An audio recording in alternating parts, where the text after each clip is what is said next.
China China जिसने India को इतना ज्यादा टफ टाइम दिया है पास से लेके आज तक का 1962 का डायरेक्ट वॉर देखें या फिर पाकिस्तान के न्यूक्लियर एम्बिशन पूरा करने को देखें या फिर 2020 के गलवान और डोकलाम क्लैशेस देखें। इन सब में जिसमें टोटल 20 सोल्जर्स इंडिया के मार्टियर हुए 2020 के क्लैशेस में और कोई भी स्टेटमेंट नहीं है चाइनीज ऑफिशियल की साइड से। इतना कि 2020 में इंडिया ने रातों रात 59 चाइनीज एप्स को बैन कर दिया, चाहे वो टिकटॉक हो, पबजी हो, वीचैट हो, और मोबाइल मैन्युफैक्चरर्स जो टॉप मोबाइल मैन्युफैक्चरर्स हैं चाइना के, उनका मार्केट शेयर 81% से गिरा के कुछ 51% का रह गया इन द इंडियन मार्केट। ये सब चला, पर उसके बाद आज 3 साल के बाद top high and official China का विच इज वैंग यी जो फॉरेन मिनिस्टर हैं, वो इंडिया में आते हैं और अपना दोस्ती का हाथ बढ़ाते हैं। और यही नहीं, इंडिया और चाइना के बीच में जो डायरेक्ट फ्लाइट्स है वो रिज्यूम हो गई हैं and Indian prime minister is planning to travel for the next SCO summit to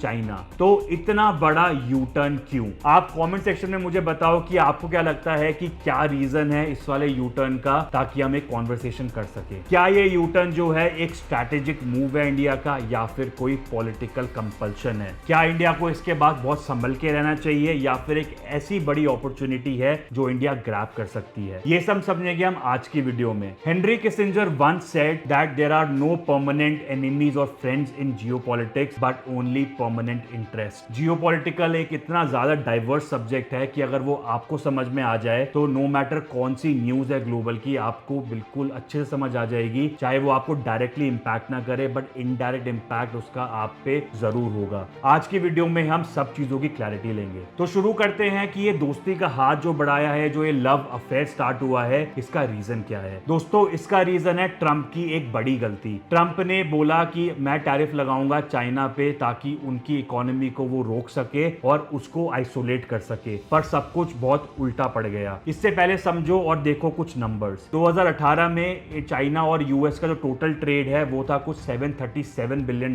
का, पर टैरिफ वॉर के बाद वो रह गया कुछ $582 बिलियन। ये सब चला, पर उसके साथ साथ ही जो चाइना का टोटल ट्रेड है with global south, that has actually surpassed $1.6 trillion. मतलब आइसोलेशन तो छोड़ो, डेवलपिंग कंट्रीज एक्चुअली चाइना के साथ जा रही हैं। इन सब के बीच में यूएस ने काफी ज्यादा प्रेशर करा इंडिया के ऊपर भी, ये बोल के कि आप अपना रशियन से जो ऑयल इंपोर्ट है उसको बिल्कुल बंद कर दो, वरना 25% टैरिफ के ऊपर भी आप पे पेनल्टीज लगाई जाएंगी। इंडिया का टोटल इंपोर्ट बिल जो है ऑयल का रशिया से, वो इंक्रीज हुआ $2.5 बिलियन से टू अ मैसिव $46.5 बिलियन, मतलब 240 टाइम्स। तो इंडिया ने काफी ज्यादा क्लियर कर दिया है यूएस के आगे कि उनकी प्रायोरिटीज काफी ज्यादा सेट हैं, कि हम एक एनर्जी सिक्योरिटी में ज्यादा बिलीव करते हैं रादर देन कि किसके साथ हमारा कैसा रिलेशन होना चाहिए। तो ये सब अपॉर्चुनिटी इस वाले टाइम पे देखी चाइना ने और अपना दोस्ती का हाथ बढ़ाया इंडिया की तरफ। अब आओ समझो, कहते इससे भी बड़ी पिक्चर जो इंडिया और चाइना से भी ज्यादा बड़ी है, जो है आपकी ब्रिक्स नेशन की। ब्रिक्स आप याद करो इस Brazil, Russia, India, China and south Africa plus और भी ज्यादा ऑब्जर्वर कंट्रीज जो एक साथ आके काफी मुद्दों पे बातें करती हैं। ट्रेड वॉर से पहले ये वाले जो फोरम थे इतने ज्यादा एक्टिव नहीं थे, बिकॉज इतनी बात नहीं होती थी, बिकॉज इंडिया चाइना की राइवलरी भी चल रही थी और इतने ज्यादा टॉपिक्स नहीं थे जिसपे वो बैठ के एक कोऑपरेशन पे काम कर सके। बट जब आया यूएस का ट्रेड वॉर, तो इस वाले टाइम पे ब्रिक्स नेशन एक साथ आ गए कि ये यूनिलैटरलिज्म वो बिल्कुल भी बर्दाश्त नहीं करेंगे और एक बायलैटरल मल्टीपोलर वर्ल्ड की तरफ ही मूव करेंगे। अब समझो कुछ इंपॉर्टेंट नंबर्स। ब्रिक्स जो है उसका total GDP is actually more than $65 trillion, और उधर जो G7 कंट्रीज है, मतलब जो टॉप 7 डेवलप्ड कंट्रीज है पहले से, उनका जो टोटल जीडीपी है दैट इज अराउंड $45 ट्रिलियन। और अगर हम पॉपुलेशन कंपेयर करें तो ब्रिक्स प्लस नेशन की जो टोटल पॉपुलेशन है that is more than 45% of the world population. तो मतलब जस्ट इमेजिन कि ब्रिक्स नेशंस अगर एक साथ आ जाएं और ये सब एक साथ मिलके अगर जो बुलिंग यूएस कर रहा है against all of these countries, तो क्या इंपैक्ट होगा ऑन यूएस। अब समझो कुछ very simple strategy China follow करता है। चाइना की स्ट्रैटेजी काफी ज्यादा सिंपल है कि वो बिल्कुल भी बैक डाउन नहीं करेगा अगेंस्ट एनी टैरिफ वॉर। ये सेम चीज हमने देखी 2018 में, और सेम चीज अब वापस से हो रही है जब चाइना को ये लगता है कि अगर यूएस की मार्केट नहीं भी मिले तो it is completely fine, because और ज्यादा मार्केट से जो वो खोज लेगा। अगर हम देखें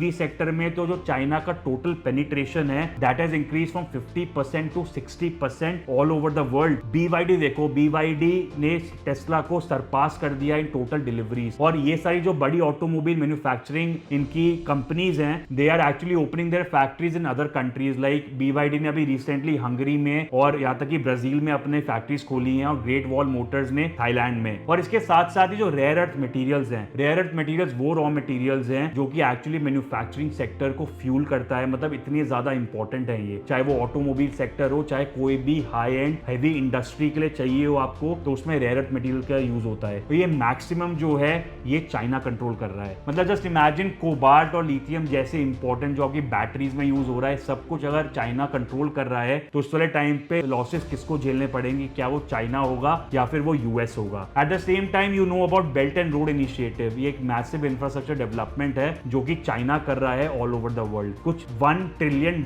की अभी तक इन्वेस्टमेंट कर चुका है चाइना, और इनका जो इन्फ्लुएंस है वो लैटिन अमेरिका से लेके अफ्रीका तक है। और अगर हम देखते हैं in terms of growth rate, तो यूएस आस पास भी नहीं आता चाइना के। और अगर आपको ये सब चीजें बहुत क्लियर हो गई हो तो आओ एक्सपोज करते हैं ट्रंप की सबसे बड़ी वीकनेस। ट्रंप ने चाइना पे लगाया कुछ 145% का टैरिफ, बट लास्ट मोमेंट पे उसको 90 दिन के लिए सस्पेंड कर दिया। ये क्यों करा? ये इसलिए करा बिकॉज अब रिसेंट आने वाले टाइम पे क्रिसमस शॉपिंग स्टार्ट हो जाएगी, और मैन्युफैक्चरिंग यूनिट जो है यूएस में उसको कंप्लीट करने के लिए उनको रेयर अर्थ मटेरियल्स चाहिए एज रॉ मटेरियल्स। और 90% ये रेयर अर्थ मटेरियल्स जो हैं ये चाइना सप्लाई करता है इस वाले टाइम पे यूएस को। तो यूएस जो है वो बहुत छोटी छोटी कंट्रीज हैं, चाहे वो इंडिया हो, चाहे वो ब्राजील हो, चाहे वो साउथ अफ्रीका हो, इनको बुली कर सकता है बिकॉज इनके साथ इतना ज्यादा ट्रेड नहीं है जो यूएस करता है। But this is a very ironical thing because जो कंट्री से सबसे बड़ी प्रॉब्लम है, जिसकी वजह से America is not becoming America great again, उसके ऊपर ही सबसे कम और सबसे ज्यादा टाइम दे रहा है in terms of applying tariff, because they know कि इस वाले टाइम पे China is so big that US actually can not do anything about it. तो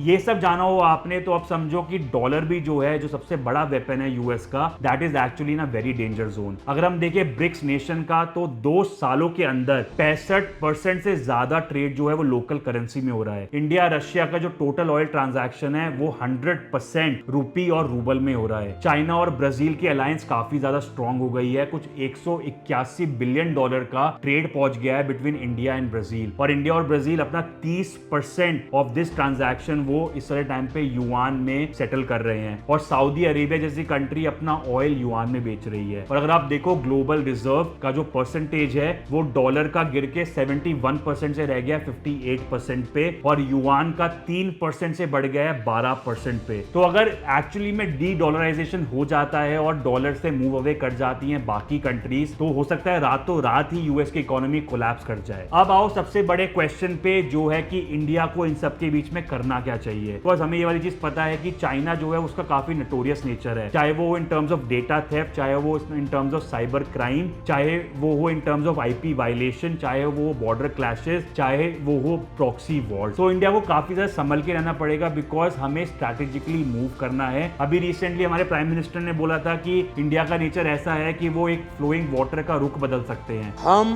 बहती तेज धारा को मोड़ने वाले लोग हैं। बट हमें इतना ज्यादा बढ़ के नहीं बोलना चाहिए, rather we should actually move in a very strategic way. एक कंट्री से अपनी डिपेंडेंस कम करने का मतलब ये नहीं है कि हम दूसरी कंट्री पे ज्यादा डिपेंडेंट हो जाएं, बिकॉज हमें ये वाली चीज पता है कि इंडिया अभी भी इकोनॉमिकली काफी ज्यादा डिपेंडेंट है on China in terms of raw materials, कि हमारा ट्रेड डेफिसिट कुछ 89 to 90 बिलियन डॉलर्स का है। तो ये राइट टाइम है कि इंडिया को प्रॉपर्ली जगल करना पड़ेगा geopolitically between these massive super powers. Quad summit में भी हमें एक्टिव रहना पड़ेगा, उधर ही हमें एससीओ समिट में एंड ब्रिक्स में भी एक्टिव रहना पड़ेगा, और हमारी आवाज जो है वो उठानी पड़ेगी। एंड सबसे इंपॉर्टेंट है कि हमें एक स्ट्रक्चरल रिफॉर्म लाना पड़ेगा। चाहे हम कितनी भी इंसेंटिव्स देते रहें, चाहे वो पीएलआई हो, ये वाली चीज तब तक काम करती है जब तक हम ये वाली स्कीम को दे रहे हैं, बट स्ट्रक्चरल रिफॉर्म लाना बहुत ज्यादा जरूरी है। लैंड रिफॉर्म्स, इलेक्ट्रिसिटी में, ओवरऑल लॉजिस्टिक्स में, ये सब चीजों पे इंडिया को काम करना बहुत ज्यादा जरूरी है ताकि हम एक सेल्फ